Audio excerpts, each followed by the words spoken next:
Si ce podcast existe, c'est parce que pendant 21 jours, j'ai décidé de me bouger le cul et de passer à l'action. Alors suis mon exemple et fais quelque chose de productif pendant que tu m'écoutes. Le terme homme de valeur, c'est un terme qui est apparu dans le développement personnel masculin il y a pas super longtemps, il y a quelques années je dirais, et il a été utilisé à tort et à travers par plein de gens, euh, et j'ai l'impression qu'il a un peu, qu'on l'utilise sans vraiment penser à son sens. Et pourtant, quand j'ai cherché un terme pour mettre dans ma bio Insta en l'occurrence, pour expliquer ce qu'était mon but, en gros, de quelle était ma quête, euh, j'ai réfléchi à plusieurs termes et je me suis rendu compte que c'était vraiment le, le mot, le terme qui correspondait à ce que je voulais. Et donc je l'ai vraiment mis consciemment et pas en mettant comme tous les autres, mais donc je voudrais revenir un peu dessus pour qu'on ait décortiqué un peu ce que j'en ai pensé. Déjà, on va faire la différence entre la valeur et les valeurs, qui pour moi sont deux choses différentes, même si on verra qu'elles sont liées. La valeur, c'est, peu importe l'unité, que ce soit en argent, en points, en tout ce que tu veux, c'est euh, une note en gros pour les différents éléments. Que ce soit pour les différents gens, pour les objets, c'est la valeur de l'objet. En général, les objets, on compte leur valeur en argent, mais ça peut être la valeur d'un objet, d'un travail, d'un être humain si on veut. Euh, alors que les valeurs, c'est des principes, des concepts qu'on suit et qui guident nos comportements. Pour moi, la valeur absolue de n'importe qui, n'importe quoi, c'est la même. En fait, je pars du principe que comme que j'ai pas assez de connaissances pour, pour pouvoir estimer la valeur, ce qui a plus de valeur, ce qui a moins de valeur, de manière absolue. Par contre, la valeur, selon mon point de vue, c'est-à-dire que pour moi, de manière subjective, et donc pas du tout la valeur absolue, les choses peuvent avoir différentes valeurs. Je peux me dire que telle personne vaut plus de mon point de vue, et donc dans ma vie, qu'une autre. Ou que tel objet vaut plus qu'un autre. Ça, c'est plus facile à conscientiser et à imaginer. Pour moi, ça, la valeur d'un point de vue subjectif, elle est déterminée par les valeurs. Surtout quand on parle d'un autre être humain. Elle est déterminée par les valeurs de cet être humain et à quel point ces valeurs résonnent avec les nôtres. Soit parce que c'est les mêmes, soit parce que c'est des valeurs qu'on admire. Pour moi, les valeurs, c'est ce qui définit notre identité. Parce que comme c'est au plus profond de nous ce qui guide nos comportements, même si peut y avoir des écartades, mais comme c'est ce qui guide nos comportements, c'est les, les fondements de qui on est. De, c'est les grandes lignes de comment on agit, comment on interagit avec les autres, etc. Mais en fait, c'est pas tout noir ou tout blanc. C'est pas. La plupart du temps, c'est posé sur un spectre. On est plus ou moins honnête, on est plus ou moins loyal, on est plus ou moins euh, consciencieux.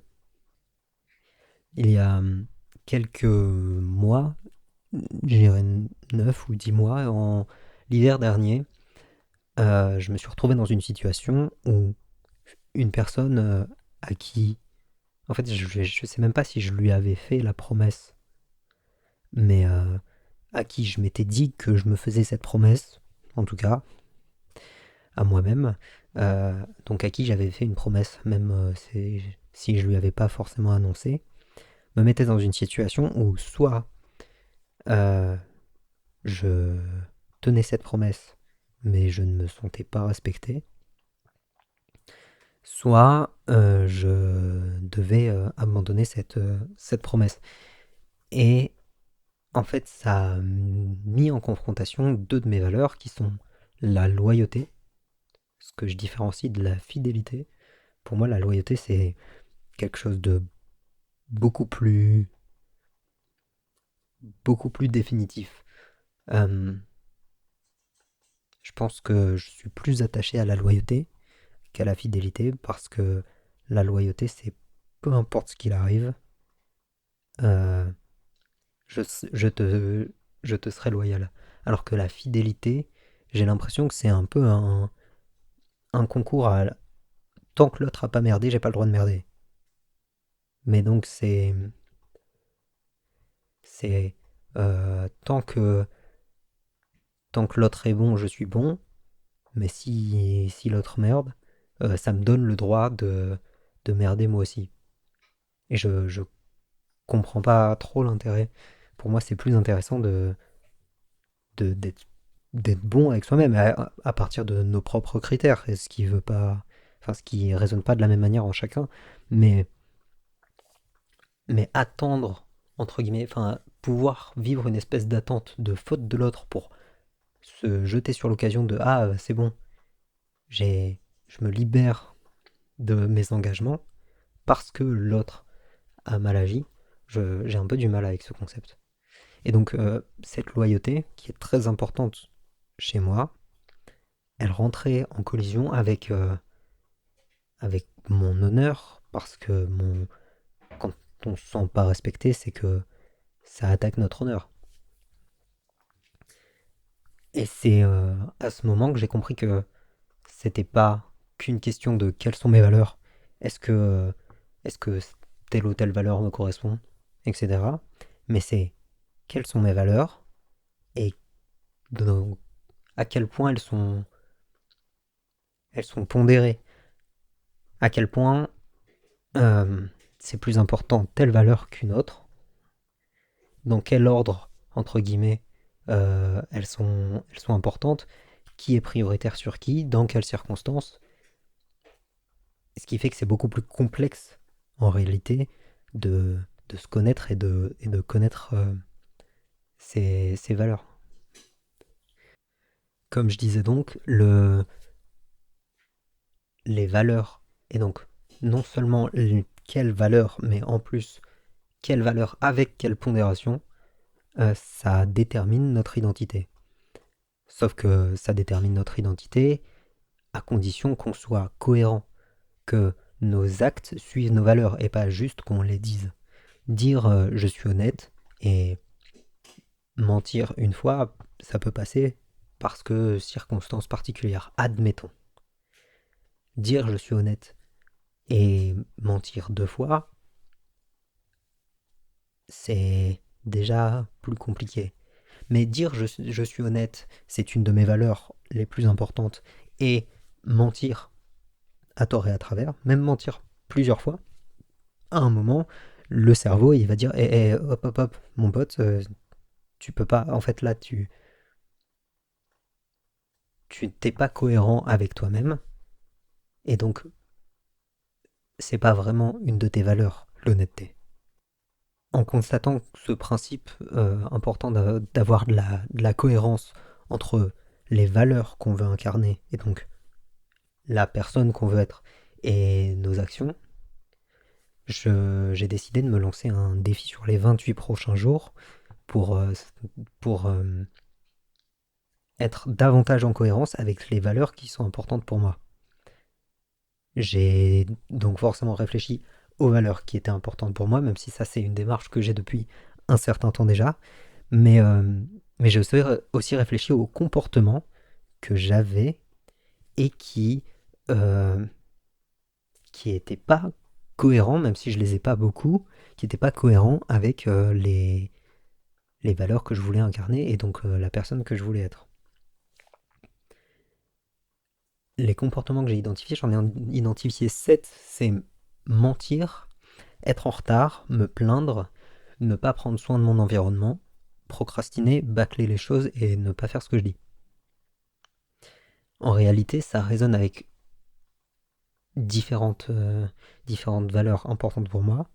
On retrouve beaucoup la notion de responsabilité et d'assumer la responsabilité de ce qui arrive.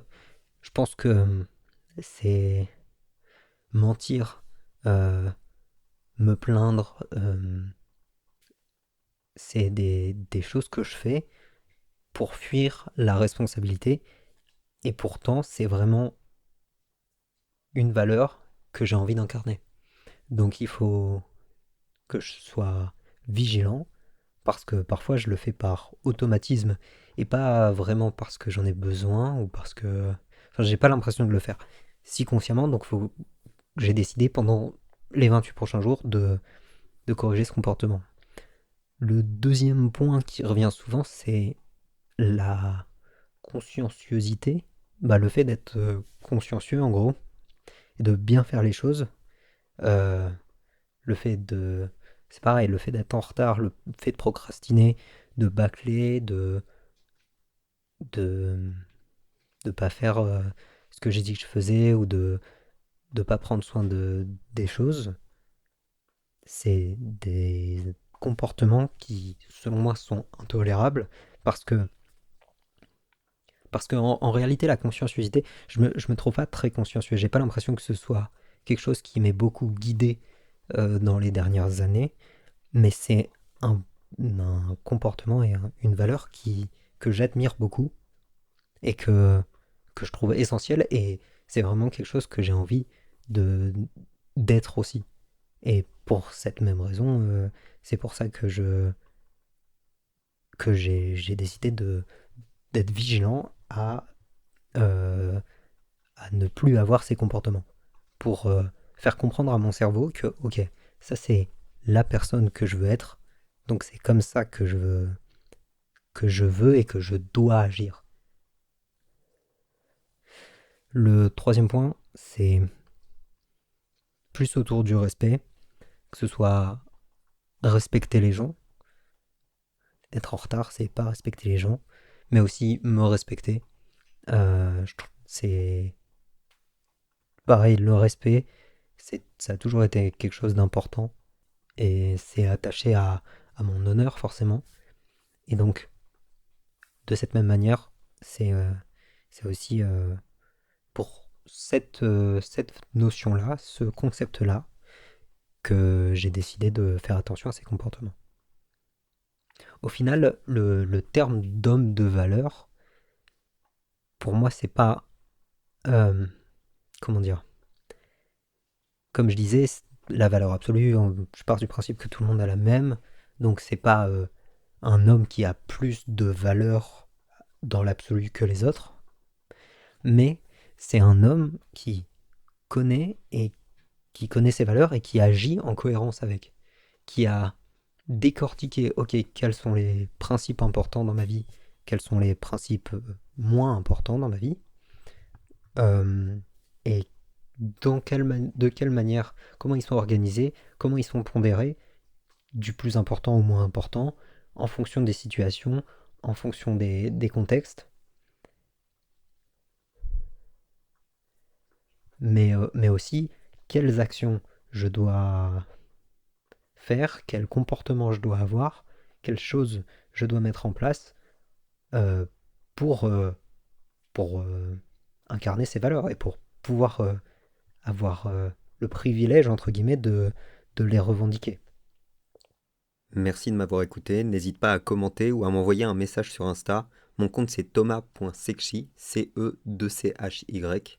Envoie-moi tes réflexions, tes idées de sujets, tes conseils ou tes questions.